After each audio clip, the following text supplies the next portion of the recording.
गजवाए हिंद के साथ ही साथ उत्तर प्रदेश की सियासत में मुसलमानों को लेकर भी जबरदस्त तकरार चल रही है। दूसरे चरण का यूं तो चुनाव संपन्न हुआ है 55 सीटों पर, लेकिन 2 सीटें जिस पर सबसे ज्यादा निगाहें थी वो थी एक रामपुर और दूसरी रामपुर की ही स्वार सीट, जहां से अब्दुल्ला आजम खान के बेटे चुनावी मैदान में है, तो आजम खान खुद सीतापुर की जेल में बंद होकर ही चुनावी मैदान में ताल ठोक रहे हैं। इन सब के बीच रामपुर के क्या रहे चुनावी मुद्दे, किस तरह से वहां पर मतदाता अपने घरों से बाहर निकले और उन्होंने किया है अपने मताधिकार का इस्तेमाल, उसको बताती हुई ये रिपोर्ट देखिए। आप भी कहेंगे गजबे है।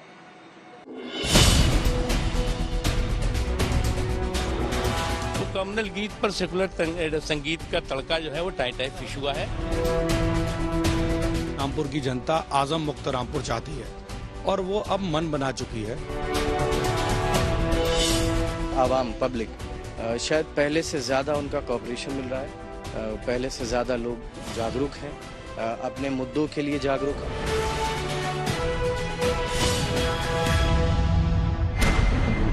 किनारे रखिए इस बात को कि 55 सीटों पर दूसरे दौर में मतदान हुआ। किनारे रखिए इस बात को भी कि इस दूसरे दौर में मुस्लिम मतदाता भाग्य तय करने वाले हैं। किनारे रखिए इस बात को भी कि मुस्लिमों के नाम पर उत्तर प्रदेश की चुनावी राजनीति धधक रही है। फिलहाल तो ध्यान दीजिए कि 55 में से 53 सीटें एक तरफ और रामपुर की जंग एक तरफ, क्योंकि रामपुर की 2 सीटों पर जो घमासान है वहाँ साख की भी लड़ाई है, नाक की भी लड़ाई है और अपनी धाक की भी लड़ाई है, क्योंकि आजम खान का रामपुर रहा है। रामपुर शहर की सीट से सीतापुर जेल में बंद आजम खान उम्मीदवार हैं, तो पड़ोस की स्वार सीट से उनके बेटे अब्दुल्ला आजम। वोटिंग के दिन भी आजम पर सियासत चरम पर रही।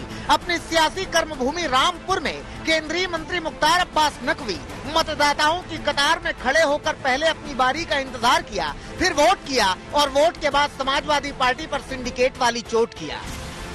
अभी तो जो है वो ये जो सबक सिंडिकेट है, Samajwadi party, Bahujan Samaj party, Congress party अभी बीजेपी से लड़ते लड़ते आपस में भिड़ रहा है, तो इसलिए इनको भिड़ने दीजिए।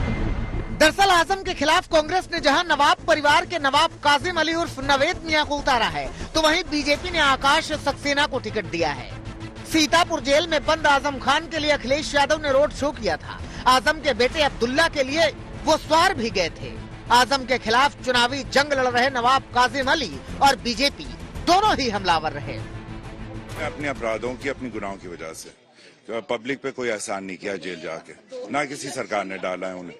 क्या मुकदमे, फ्रॉड जो उन्होंने किया है और सरकारी संपत्ति जो उन्होंने छीनी है और जल निगम की भर्तियां गैरकानूनी तरीके से वो उन्होंने करी हैं। इन मुद्दों को ऊपर उठाई है ना कि सबसे बड़ा, सबसे पुराना मदरसा आलिया था जिसमें कीमती किताबें थी, वो चोरी करके अपनी यूनिवर्सिटी ले गया, वो भी सही है। कौन जेल में होगा, कौन रेल में होगा, ये तो कानून का अपना काम है।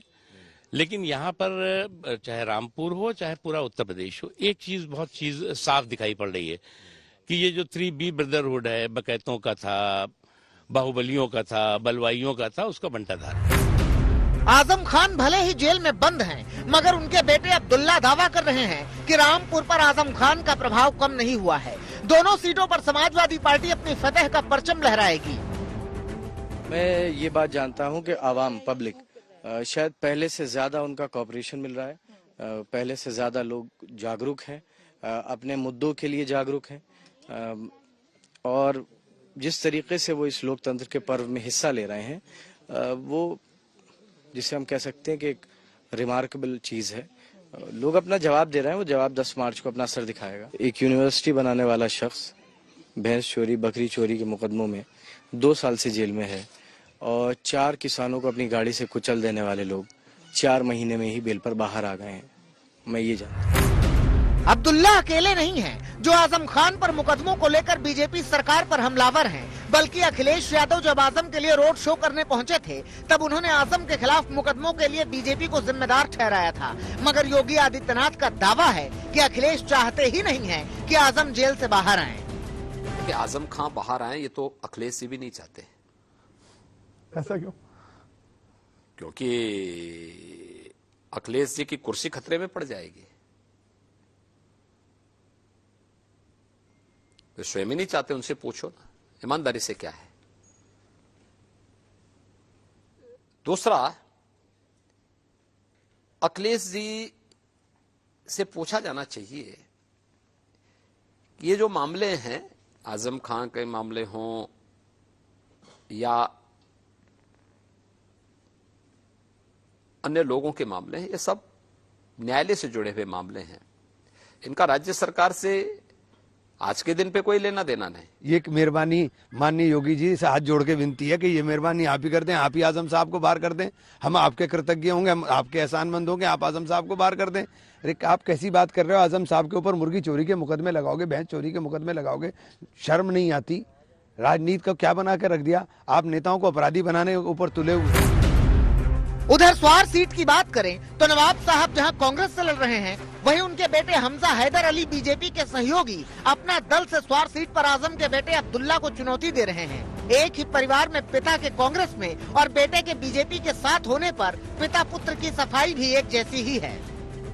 यादव जो है समाजवादी के सुप्रीमो, उनकी बहू बीजेपी से लड़ रही है, तो उसमें कोई अनोखी बात नहीं है। मैं बीएसपी में मंत्री भी रहा, मेरी मदर कांग्रेस में रही, मेंबर ऑफ पार्लियामेंट। वो उनकी अपनी नीति सोच है। जैसे मुलायम सिंह जी की अपनी बहू अपर्णा जी भाजपा में है, वो फाउंडिंग मेंबर है सपा के, तो I don't think there is any question in that, but I am very much positive. Azam के बेटे अब्दुल्ला जहां इंजीनियर हैं, वहीं हमजा हैदर अली लंदन से ग्रेजुएट हैं।